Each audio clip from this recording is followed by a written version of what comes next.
Now in the Quran, Allah talks about people who spend extravagantly, and there are two words used for it. One of them is israf, and israf means to spend beyond the limit of what is necessary. So if you went to shopping and you went and bought a shirt, and instead of buying one, you bought like 20 shirts just because you can, that would be a form of israf. So israf is obviously, a shirt is something beneficial, you can use it, you can wear those clothes, but if you go above and beyond what is necessary, that's called israf. And israf is looked down upon in the Quran. But there's another form of spending that's far worse, which Allah calls tabdhir. And tabdhir is when you're spending on stuff that you don't actually need. To begin with, it's not even a fundamental need. So you're buying it for just absolutely vain purposes. There's really no significant necessity that is being met by something that is bought using tabdhir. Now, the words for tabdhir, you could just say spending extravagantly or spending frivolously on frivolous things. The word Allah uses for that tabdhir, He describes it saying, إِنَّ الْمُبَذِّرِينَ كَانُوا إِخْوَانَ الشَّيَاطِينَ. That those who spend frivolously are declared brothers of shayateen. Which seems kind of harsh. I mean, why just because I'm spending on, let's just say, a video game, or I'm spending a lot of money on a trip to Las Vegas or something or another. Why should that be considered me as a brother of shayateen? Not just haram, don't do it or stay away from it, but I'm now made one of the allegiance of shayateen. Why in the world would Allah say that? There are lots of reasons for that, so let's walk ourselves through these ayat little by little and try to understand. First of all, رَبُّكُمْ أَعْلَمُ بِمَا فِي نُفُوسِكُمْ إِن تَكُونُوا صَالِحِينَ. First thing Allah says, your master knows what you have deep inside yourselves if in fact you do mean well, if you're good people. فَإِنَّهُ كَانَ لِلْأَوَّابِينَ غَفُورًا. And for those people who keep coming back to Allah, He is extremely forgiving. In other words, Allah is saying, look, you're going to mess up and you're going to come back to Allah. You're going to mess up and you're going to come back to Allah. And that is something Allah expects. Allah doesn't expect you to be perfect, and He knows what you have inside of you. That's the first thing. The second thing Allah says right after that in Surah Al-Isra is وَآتِ ذَا الْقُرْبَ حَقَّهُ وَالْمِسْكِينَ وَابْنَ السَّبِيلِ وَلَا تُبَذِّرْ تَبْذِيرًا. Give the close one, the one that has closeness to you, which could be a relative, could be a family member, give to them what they deserve. آتِ ذَا الْقُرْبَ حَقَّهُ. And it's used in the singular, not ذَوِي الْقُرْبَ حُقُوقَهُم. ذَا الْقُرْبَ حَقَّهُ, which means you have to think about every single relative and what they might deserve. Like you have to think of your relatives individually because of the ayah. Wal miskin, and then think of the one who is in a helpless situation. They're stuck financially, they're stuck because of their circumstance. Maybe they're sick and can't work, something like that. That's a miskin. Wabna sabil, and someone who's on the road, meaning they're either, you could consider them homeless, or they're in the middle of travel, or they're in transition. These kinds of people are called wabna sabil. So give these people what they deserve. In other words, when you're helping them, you're not giving charity to them. You're not doing them a favor. You're actually giving them what they deserve. And in the same ayah, He says, وَلَا تُبَذِّرْ تَبْذِيرًا.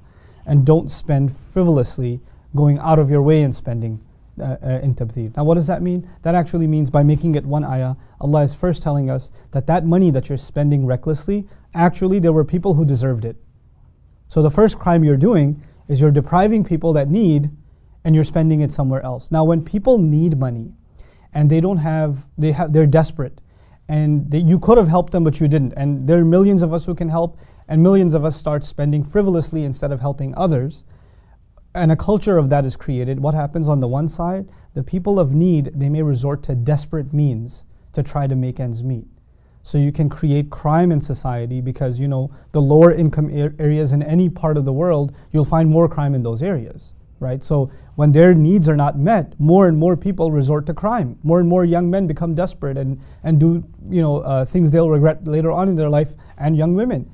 So now you have this is, by the way, this is what shaitan wants. So in one sense, you've aided shaitan without even realizing, on the one side, where you've created this kind of evil in society by not taking care of those who need. But the other thing, just before I go on, is a balance. Allah says, وَلَا تُبَذِّرْ تَبْذِيرًا. Don't go out of your way to spend frivolously.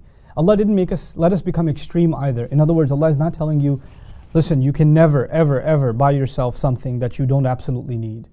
Like you go to the grocery store and you're like, hey, I want to get some flowers. Well, you don't need flowers technically. You could survive without them, but that's okay. Allah is saying, لا تبذر تبذيرا. By saying that, He's saying, you're always going to spend on some things that you don't absolutely need. That's okay, but don't make a habit out of it, and don't go out of your way to do it. And don't do it in extreme cases where you're spending hundreds, if not thousands of dollars. In some cases, people spend millions of dollars on stupid things. Don't become one of those, because that's evil. Then the next ayah says, إِنَّ الْمُبَذِّرِينَ كَانُوا إِخْوَانَ الشَّيَاطِينَ. No doubt about it, those who engage in this kind of spending, and look at the remarkable language, Allah does not say إِنَّ الَّذِينَ بَذَّرُوا, those who engaged in this act of spending. Al-Mubadhirin is a noun, it's an ism fa'il. What nouns are, they're permanent. So people who are permanently in this state, they're always doing this kind of thing, they perpetually, spend in this way, they have been declared brothers of shaitan. Now this is really interesting, because in marketing, you learn about consumer society and you actually profile different kinds of consumers.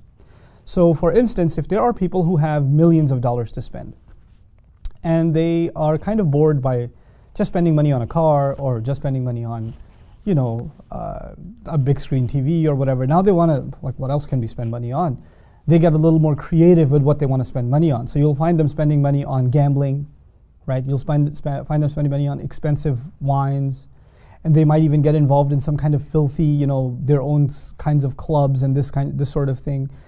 So they create an entire elite entertainment industry, right? That is catered to the needs of the very, very wealthy, because they have disposable income and they've got money to spend on booze, and they've got money to spend on gambling, and they've got money to spend on whatever, prostitution, all kinds of filth. That industry could not have existed if the wealthy were not spending money on it.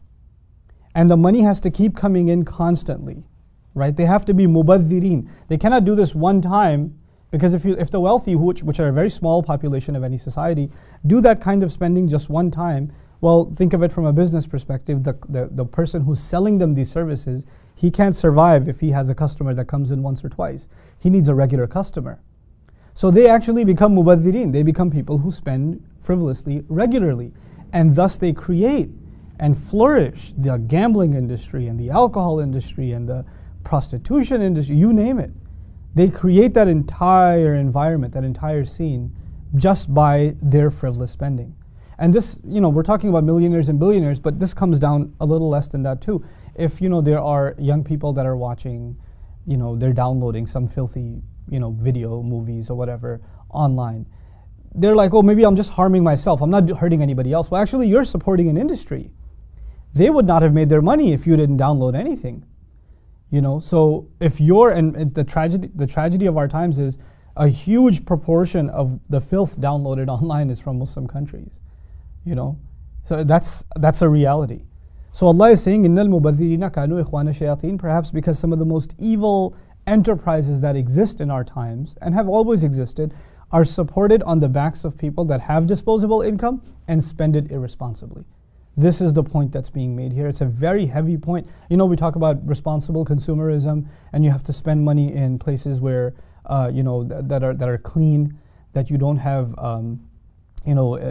forced labor or child labor and things like that, or you go for organic food and things like that. Similarly, not just where this product was made, but what this product was made for. The thing you're buying, you have to look at, why are you buying this product? Why are you engaged in this consumerism? Is there nothing better you can spend it on? So this beautiful balance between two, this is what I want to conclude with. On the one hand, the balance of, look, sometimes you are going to spend beyond your need, and that's okay. But on the other hand, if you become mubadhirin, you're going to become brothers of the shayateen, because you are brothers in that you are giving them business and they are giving you entertainment. You become brothers and partners in a sense. You're supporting one another, and that's exactly what shaitan wants. May Allah Azza wa Jal protect us from becoming brothers of shayateen, and may Allah not make us from those who are mubadhirin, nor from those who commit israf. Barakallahu li wa lakum. Assalamu alaikum wa rahmatullahi wa barakatuh.